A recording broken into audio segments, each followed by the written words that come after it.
Hello बच्चों। Chemistry के important topic के पार्ट नंबर 3 में आपका स्वागत है। ये सॉल्यूशन का पार्ट नंबर 3 वीडियो है जिसमें हम आपको इम्पोर्टेंट टॉपिक बताएंगे। ये आपको बहुत ही जानना जरूरी है कि सॉल्यूशन जो जिसको हिंदी में कहते हैं बिलियन बिलियन दो टाइप का होता है। एक आइडियल होता है, एक नॉन आइडियल होता है, आदर्श एक अनादर्श। देखिए, आइडियल सॉल्यूशन मतलब आदर्श बिलियन किसे कहते हैं? वे बिलियन जो राउल्ट का नियम का पालन करता है उसे आदर्श बिलियन कहा जाता है। आदर्श विलयन वह विलयन होता है जिसे विलेय और विलायक मिलाने पर उसके आयतन तथा एंथैल्पी में कोई भी परिवर्तन नहीं होता है। ठीक, यानी विलेय और विलायक जब मिलता है तो विलयन बनता है, और उस विलयन का जो एंथैल्पी और आयतन होता है उसमें कोई भी परिवर्तन नहीं होता है। ऐसे विलयन को आइडियल सॉल्यूशन कहते हैं या आदर्श विलयन कहते हैं। अर्थात del H equal to zero and del V equal to zero. Del V मतलब आयतन है, आयतन में कोई परिवर्तन नहीं होगा। डेल एच मतलब एंथैल्पी में कोई परिवर्तन नहीं होगा। ठीक, इसका जस्ट अपोजिट नॉन आइडियल मतलब अनादर्श विलयन किसे कहते हैं? वे विलयन जो राउल्ट का नियम का पालन नहीं करता है, अनादर्श विलयन कहलाता है। ऐसे विलयन को जब विलेय और विलायक को मिलाया जाता है तब उसके आयतन और एंथैल्पी में वृद्धि हो जाता है या परिवर्तन हो जाता है। अर्थात del V equal to not zero, del H equal to not zero, यानी कि परिवर्तन हो जाता है कि कुछ ना कुछ। यहाँ पे तो जीरो रहता है, सेम रहेगा, कोई परिवर्तन नहीं, लेकिन यहाँ पे परिवर्तन हो जाएगा, जीरो नहीं रहेगा। ठीक है, चलिए अगला टॉपिक क्या है। अगला टॉपिक जो है ये बहुत ही महत्वपूर्ण है, कोलगेटिव प्रॉपर्टीज ऑफ द सॉल्यूशन, यानी विलयन के अणुसंख्या गुणधर्म। ये आपका शायद 3 नंबर में जरूर आएगा। ठीक है, तो ये आप याद रखिएगा। तो विलयन के अणुसंख्या गुणधर्म क्या कहता है कि विलयन का वह मतलब विलयन का वह गुण, यहाँ पे छूट गया है, विलयन का वह गुण जो प्रायः विलयन के उपस्थित विलयन में उपस्थित कणों की संख्या पर निर्भर करता है, विलयन के अणुसंख्या गुणधर्म कहलाता है, तथा विलयन की प्रकृति पर निर्भर नहीं करता है। यानी कि विलयन के अणुसंख्या गुणधर्म एक आता है कि जो इसका जो प्रॉपर्टीज होता है वो विलयन में उपस्थित कणों की संख्या पर निर्भर करता है, ना कि विलयन की प्रकृति पर। ठीक है, तो कोलगेटिव प्रॉपर्टीज ऑफ द सॉल्यूशन यानी विलयन की अणुसंख्या गुणधर्म में पहला है वाष्प दाब का अपेक्षिक अवनमन, जो पिछले वीडियो में हम बता चुके हैं कि अपेक्षिक अवनमन क्या होता है, यानी वही है राउल्ट के नियम। क्वथनांक का उन्नयन, हिमांक का अवनमन, परासरण दाब। देखिए फिर से आपको बता दे रहे हैं, वाष्प दाब का अपेक्षिक अवनमन, तो यही फार्मूला होता है पी नॉट माइनस पी बटे P nought equal to x. ये आपका सूत्र बन जाएगा। ठीक है,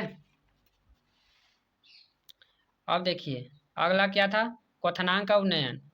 ठीक है, एलिवेशन ऑफ बॉइलिंग पॉइंट। ये क्या होता है भाई? ये होता है शुद्ध विलायक टीबी जीरो और विलयन का क्वथनांक टीबी के अंतर को क्वथनांक का उन्नयन कहते हैं। TB minus TB zero equal to del TB. ठीक, कोई दिक्कत नहीं है। अब देखिए आपको ये जानना जरूरी है कि क्वथनांक क्या होता है भाई। क्वथनांक देखिए समझ लीजिए, वह ताप जिस पर कोई द्रव उबालना प्रारंभ कर देता है उसे क्वथनांक कहते हैं।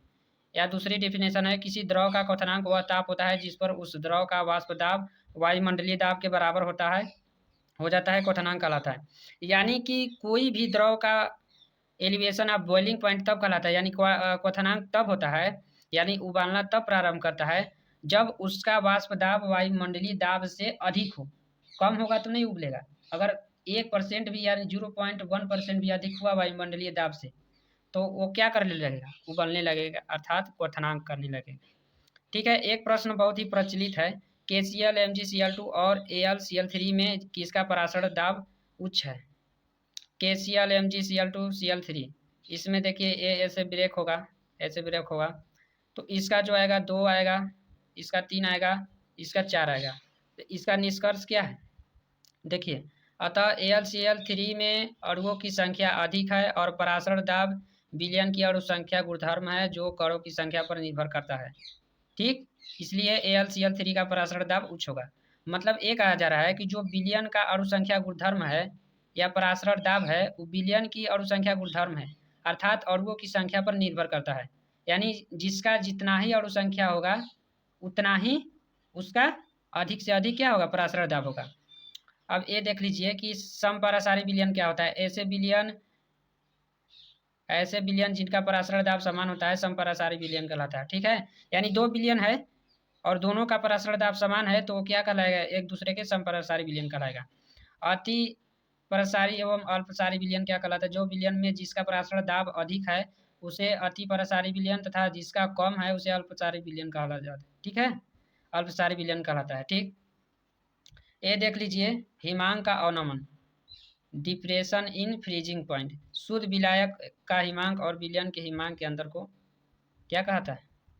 अवनमन, अर्थात del T F equal to del T F zero minus del T F, ये होता है आपका formula. Where del T F zero क्या है? विलायक का हिमांक है, और डेल टी एफ विलयन का हिमांक है। ठीक है, धन्यवाद।